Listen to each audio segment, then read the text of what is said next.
Hello everyone, welcome to English smart class. आप सभी का आज की इंग्लिश की स्मार्ट क्लास में बहुत बहुत स्वागत है। आज इस स्मार्ट क्लास में हम लोग हमारी क्लास 7 की इंग्लिश की बुक की एक पोयम पढ़ेंगे। इस पोयम का नाम है I saw a new world. आज हम इसके पार्ट 2 को पढ़ेंगे।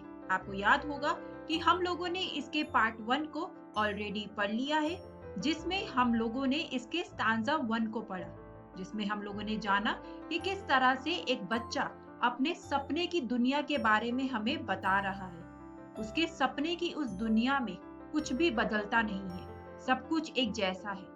वहां पर ना तो कोई बच्चा है और ना ही कोई माँ है। वहां पर ना कोई थकता है ना कोई हंसता है।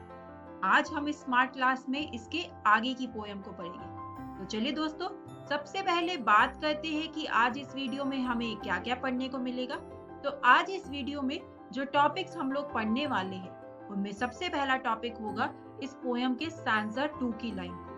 स्टैंजा 2 को पढ़ने के बाद आज हम इसके स्टैंजा 3 को भी पढ़ेंगे, और उसके बाद जब ये पोयम आज हम खत्म कर लेंगे तो हम इस पोयम की फिगर ऑफ स्पीच को भी डिस्कस करेंगे। तो दोस्तों, आज की स्मार्ट क्लास में आपको ये तीनों टॉपिक्स पढ़ने को मिलेंगे।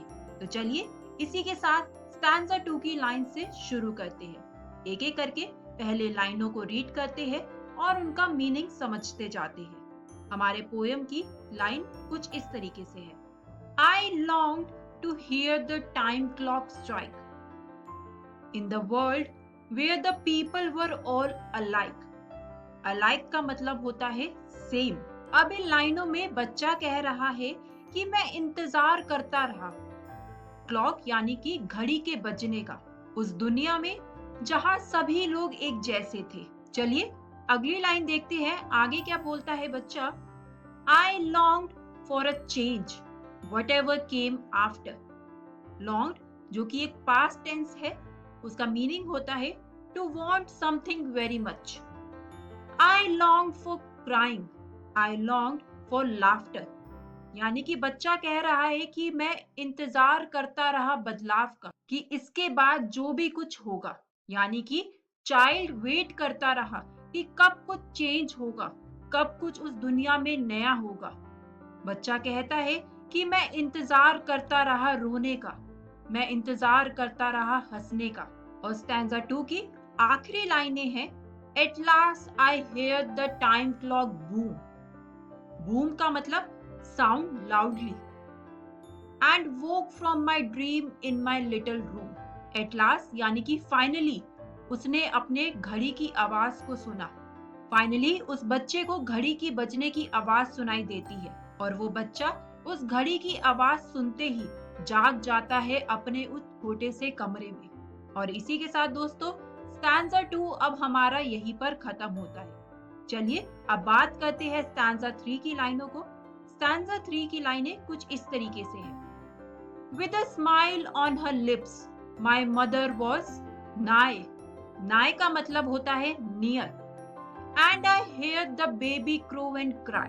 अब जब वो बच्चा अपने सपनों की दुनिया से उठ गया है, तो वो बच्चा अपनी माँ को देखता है। बच्चे की माँ की होठों पर मुस्कान होती है और वो उसके पास होती है।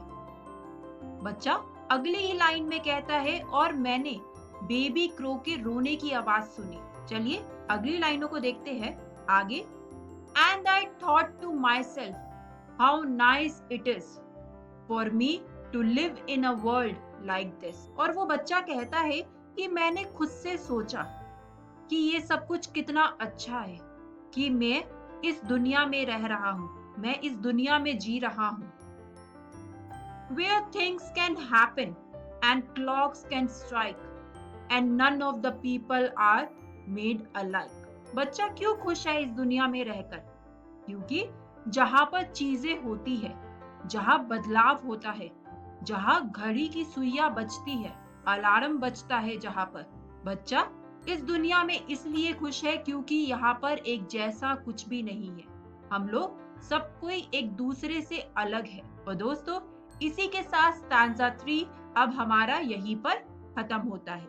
चलिए अब इस पोयम की फिगर ऑफ स्पीच के बारे में बात करते हैं। The poet used anaphora at the beginnings of some neighboring lines. For example, there was no child, there was no mother, there was no change, there was no other. Anaphora basically एक ऐसी figure of speech होती है जिसमें जो word आपने पहली line में use किया है उसी वर्ड को आप अगेन दोबारा सेकेंड लाइन में यूज कर रहे हैं। जैसे कि आप एग्जाम्पल में देख सकते हैं, पहली लाइन में पोएट ने वर्ड यूज किया है देयर वॉज नो चाइल्ड और उससे अगली लाइन में भी पोएट ने वर्ड्स यूज किए हैं देयर वॉज नो। एक और एग्जाम्पल देखते हैं इस फिगर ऑफ स्पीच का, जैसे कि I longed for a change, whatever came after.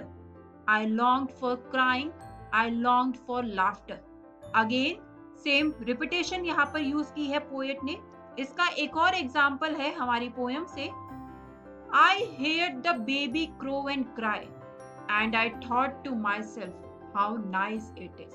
यहाँ पर पोएट ने and I का यूज किया है। तो इस फिगर ऑफ स्पीच का यूज किया है पोएट ने इस पोएम में। और दोस्तों, इसी के साथ हमारी ये पोएम अब यहीं पर खत्म होती है। बात करते हैं कि आज इस वीडियो में हम लोगों ने क्या सीखा।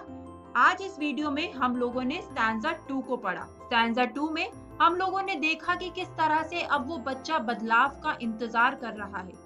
वो सोच रहा है कि कब बदलाव आएगा, कब उस दुनिया में कुछ अलग होगा, और फाइनली वो बच्चा अपनी नींद से उठ जाता है। उसके बाद हम लोगों ने स्टैंजा 3 को पढ़ा, जिसमें हम लोगों ने देखा कि बच्चा अपने सपने से उठने के बाद अपनी इस रियलिटी की दुनिया में जागकर खुश है। उसके लिए ये दुनिया ज्यादा अच्छी है क्योंकि यहाँ पर बदलाव होता है, यहाँ पर सब कुछ एक जैसा नहीं है। आप दोस्तों इस पोएम को इस तरीके से देखिए कि अगर हमारे आसपास सब कुछ एक जैसा होगा तो वो थोड़े टाइम बाद हमें बोरिंग लगने लग जाएगा, और इसीलिए बच्चा जब अपने सपने से उठ जाता है तो वो इस दुनिया में उठकर खुश होता है क्योंकि इस दुनिया में बदलाव है। उसके बाद हम लोगों ने इस पोएम की फिगर ऑफ स्पीच को भी डिस्कस किया। दोस्तों ये पोएम है हमारी बुक डालिया से। अब जब हमने आज अपनी पोएम को खत्म कर लिया है तो घर जाकर इस पोएम के तीनों स्टैंजास को दोबारा से पढ़ना ना भूलिएगा। दोस्तों अब मैं आपसे मिलूंगी नेक्स्ट स्मार्ट क्लास में। Thank you.